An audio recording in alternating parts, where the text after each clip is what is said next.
Although the plight of Japanese Americans during World War II was well known throughout the world, there was another lesser-known subgroup of those who suffered even more during this time. Here is their story.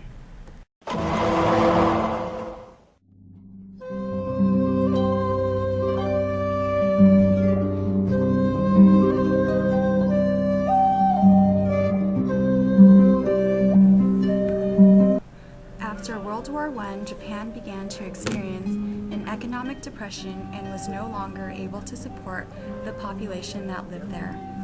In an attempt to improve their economy, the Japanese government encouraged its citizens to immigrate with the goal to lower the population and to gain control of the economy.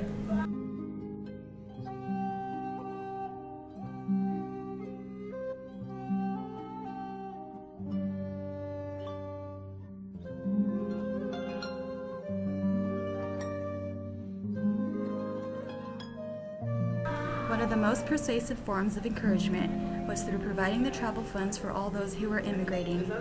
This primarily motivated the poorest regions of Japan, allowing them to start a new life in a new country. At first, a majority of the immigrating Japanese went to America, the land of unlimited opportunity, but that opportunity was soon denied once the Immigration Act of 1924 passed, which immensely reduced the quota for Japanese immigrants. Ironically, Latin America at that time was experiencing a huge economic boom and was looking for workers to help support the influx in production. This caused a shift in the immigration from America to Latin American countries and provided the perfect environment for a symbiotic relationship between Japan and Latin American countries to develop and mature.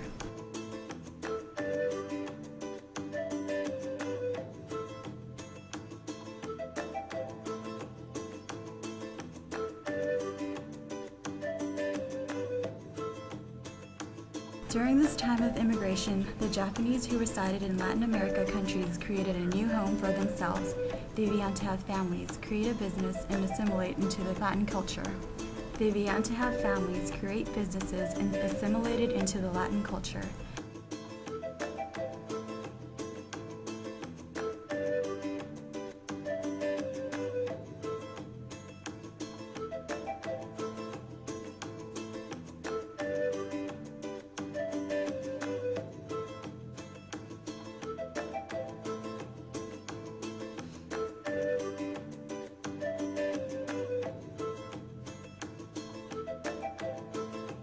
Their new lives were all they dreamt to be until the infamous day of December 7th, 1941.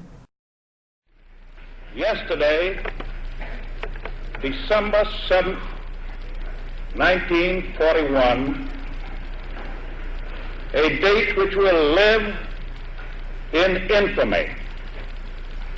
The United States of America was suddenly and deliberately attacked by naval and air forces of the Empire of Japan.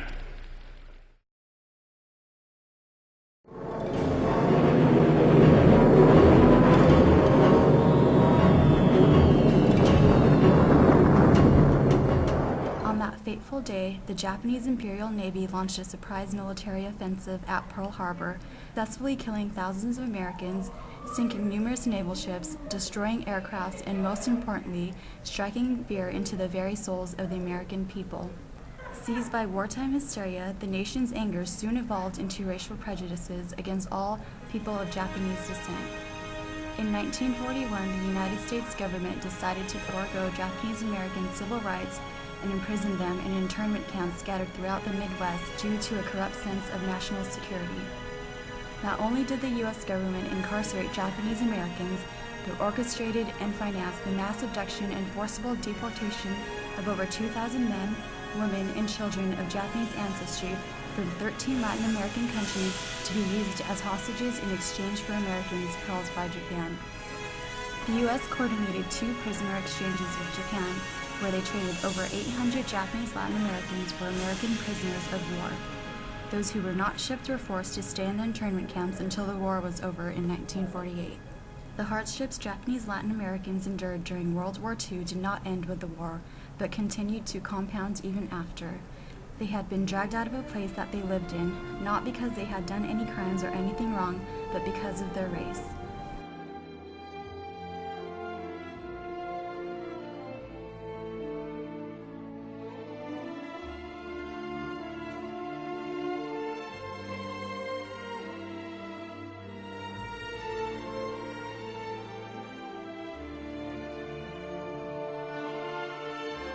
these Japanese Latin Americans were not even part of World War II or connected with the Japanese that were part of World War II in any way.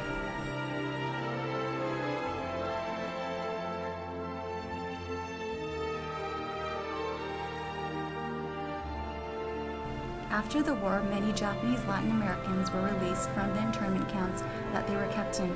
However, only some made it back to Latin America.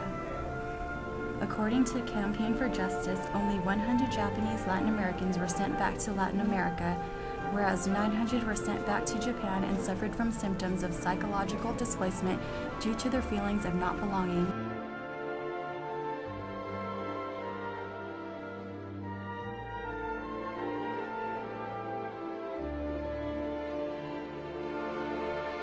These people not only had to endure imprisonment for something they had no connection with, but the majority of them were not even sent back to their home after the war had ended.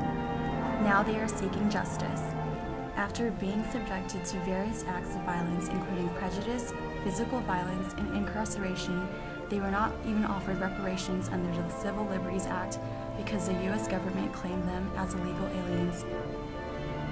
10 years later, in the Mochizuki vs. USA lawsuit, the Japanese Latin Americans were offered a letter of apology from President Clinton and $5,000 if they chose not to terminate their lawsuit.